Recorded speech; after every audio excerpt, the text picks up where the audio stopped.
നമസ്കാരം. Welcome to diamond sports. Kerala blasters തുടർ പരാജയങ്ങൾക്ക് ശേഷം മുഹമ്മദൻ എസിയെ പരാജയപ്പെടുത്തി വിജയ വഴിയിലെത്തിയിരിക്കുകയാണ്. സ്റ്റെഹറയ്ക്ക് ശേഷം താൽക്കാലികമായ കോച്ചായ തോമസ് ടൂൾസും പുരുഷോത്തമനും അവരുടെ റോള് ഭംഗിയായി ചെയ്തിരിക്കുകയാണ്. മുഹമ്മദൻ എസി അവസാന സ്ഥാനക്കാരാണ്. 5 പോയിൻ്റേ ഉള്ളൂ എന്നതെല്ലാം ശരിയാണ്. പക്ഷേ അവരെ തോൽപ്പിക്കാൻ BFC വരെ കഷ്ടപ്പെട്ടിട്ടുണ്ട്.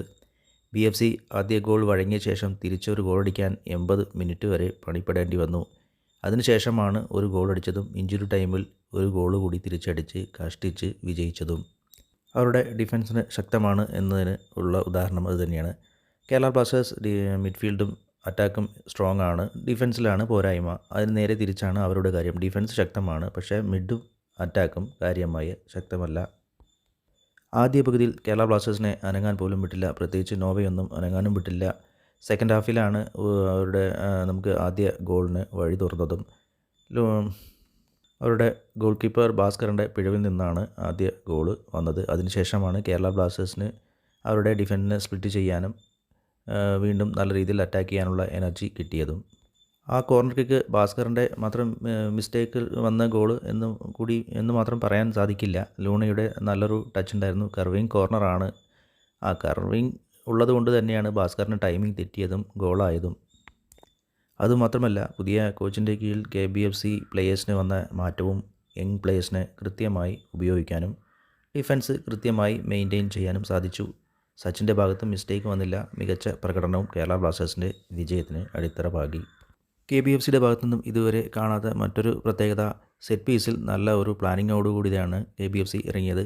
കൃത്യമായി പ്ലാനിങ് നടപ്പിലാക്കാൻ സാധിച്ചു. ലൂണയുടെ കോർണർ കിക്കെല്ലാം കൃത്യമായി ഡ്രിൻസിച്ചിലേക്ക് എത്തിക്കാൻ സാധിച്ചു. ഡ്രിൻസിക്കിൻ്റെ ആദ്യത്തെ ഒരു ഹെഡർ ടാർഗറ്റിലാണ് പോയത്, ഗോളി തടഞ്ഞിട്ടു. രണ്ടാമത്തെ ഗോളി തടഞ്ഞതിൽ നിന്നാണ് കേരള ബ്ലാസ്റ്റേഴ്സിന് ഒരു കോർണർ കിട്ടുകയും വീണ്ടും ആ കോർണറിൽ നിന്നാണ് കേരള ബ്ലാസ്റ്റേഴ്സിൻ്റെ ഭാസ്കറിന് വന്ന മിസ്റ്റേക്കും ആ ഒരു കോർണറിൽ നിന്ന് തന്നെയാണ്. അങ്ങനെ സെറ്റ് പീസ് പരോക്ഷമായെങ്കിലും കേരള ബ്ലാസ്റ്റേഴ്സിന് ഉപകരിച്ചു. അത് കളിയുടെ ടോട്ടലി മാറ്റി. ഹോമിപ്പാം ഡ്രിൻസിക് ഡിഫൻസിലെ നല്ല മികച്ച കൂട്ടുകെട്ട് തന്നെയാണ്. നവോച്ചയും അവർക്ക് നല്ല പിന്തുണയാണ് നൽകിയത്.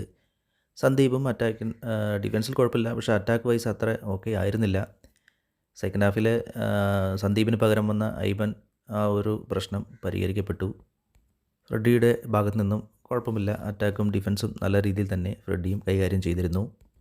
കോച്ചിൻ്റെ മറ്റൊരു ക്രെഡിറ്റ് ഇവിടെ ലൂണയ്ക്ക് ഫ്രീ റോഡിൽ കളിക്കാനും ജീസസും വിപിനും ഇല്ല എങ്കിൽ കൂടി തന്നെ പെപ്രയും നോവയുമായി കണ്ണി ചേർന്ന് നല്ലൊരു കോംബോ ബിൽഡപ്പ് ചെയ്യാനും പഴയ ആ ഒരു ലൂണയെ തിരിച്ചു കൊണ്ടുവരാനും സാധിച്ചു.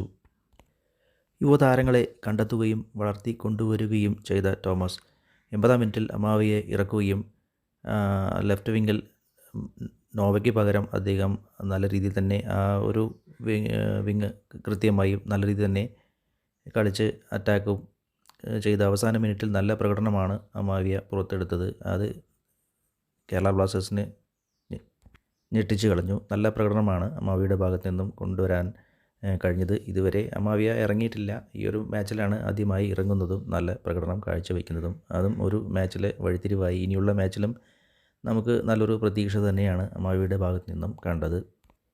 2 ഗോളിന് ശേഷം ഡിഫൻസ് ഒന്നുകൂടി ശക്തമാക്കാനാണ് കോയഫിനെ ഇറക്കിയത് എന്നാണ് കരുതിയത്. പക്ഷേ ഡിഫൻസും അറ്റാക്കും നല്ല രീതിയിൽ തന്നെ കോയഫ് കൈകാര്യം ചെയ്തു. അവസാന ഗോളും കോയഫ് തന്നെയാണ് നേടിയത്. എന്തായാലും ടോട്ടലി പ്ലേയേഴ്സിലെ നല്ലൊരു പോസിറ്റീവ് ആറ്റിറ്റ്യൂഡ് ഉണ്ടാക്കാൻ കോച്ചിന് സാധിച്ചു. ഇനിയുള്ള മത്സരത്തിലും അത് തുടരും എന്ന് ആശംസിക്കാം. ഈ വീഡിയോയും ചാനലും ഇഷ്ടപ്പെട്ടാൽ സബ്സ്ക്രൈബ് ചെയ്യുക. Once again thank you for watching.